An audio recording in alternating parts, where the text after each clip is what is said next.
Hey everyone, welcome to Study Center. पिछले session में हमने पढ़ा types of cell, prokaryotic cell and eukaryotic cell, difference between prokaryotic and eukaryotic cell and difference between plant cell and animal cell. तो आज हम पढ़ेंगे cell structure.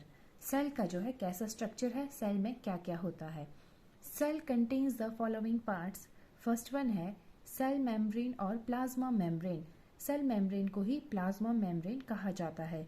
ये जो है दोनों में प्रेजेंट होती है, प्लांट में भी और एनिमल सेल में भी. इसका क्या फंक्शन होता है, ये क्या करती है, जो सेलेक्टिव मॉलिक्यूल्स होते हैं उनको अलाउ करती है. और वो क्या कैसे एक्ट करते हैं, mechanical barrier for internal components and surrounding. Cell membrane is also called as selectively permeable membranes. तभी इसे जो है सेलेक्टिवली परमिएबल मेम्ब्रेन कहा जाता है, क्योंकि ये सेलेक्टिव मॉलिक्यूल्स को पास करती है. Carbon dioxide and oxygen move across the cell membrane by a process called diffusion. जब कार्बन डाइऑक्साइड और ऑक्सीजन सेल मेम्ब्रेन से मूव करेगी, उस प्रोसेस को कहा जाएगा diffusion. The spontaneous movement of a substance from region of a higher concentration to a region where concentration of solute is low, known as diffusion.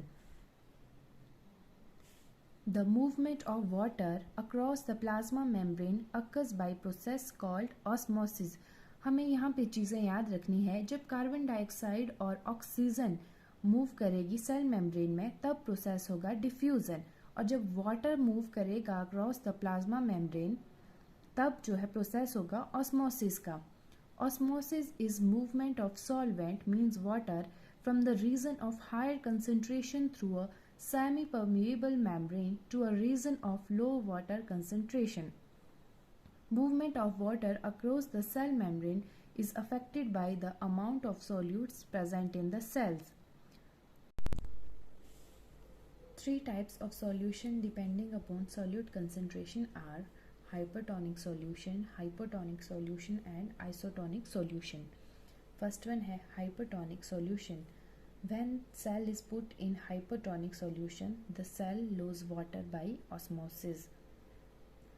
इससे क्या होता है, जो सेल है उसका साइज कैसे हो जाएगा, फ्लैसिड हो जाएगा वो. और इस फिनोमिना को कहा जाता है exosmosis means loss of water, and the process is known as exoosmosis. Hypotonic solution. In this type of solution, the cell swells up, means that the cell has high water concentration than the cell that is very diluted solution, and this process is known as endoosmosis. Simply याद रखना है hypertonic solution में कि cells become flaccid and phenomena is known as exosmosis. Hypotonic में याद रखना है कि cell swells up and the process is known as endoosmosis, क्योंकि इसमें जो है water की concentration cell में ज़्यादा हो जाती है, इसलिए endoosmosis. थर्ड है isotonic solution. Cell remain same. Cell जो है वैसे ही रहेंगे, no change in the cell size. ना ही सेल का साइज स्वेलअप होगा, ना ही वो फ्लैसिड होगा. वो जैसा है वो वैसा ही रहेगा. सेकंड पढ़ते हैं हम सेल वॉल. सेल वॉल जो है प्लांट सेल में प्रेजेंट होती है और ये सेलुलोज से मेडअप होती है. फंक्शन है it gives structural strength to the plants. और ये क्या करती है, maintain its shape and size, provides rigidity to plant cell. और ये है प्लाज्मोलाइसिस के बारे में पढ़ेंगे. The process of shrinkage of cytoplasm as a result of loss of water from the cell known as plasmolysis. Simply याद रखना, shrinkage of cytoplasm is known as plasmolysis, या shrinkage of cytoplasm as a result of loss of water from the cell is known as plasmolysis. Third one है nucleus. Nucleus हमारा कैसा होता है, spherical in shape होता है, centre में होता है सेल के, और separated from cytoplasm bye membrane called nuclear membrane. In nucleus two components present. First one है क्रोमेटिन मटेरियल, सेकंड वन है न्यूक्लियोलस.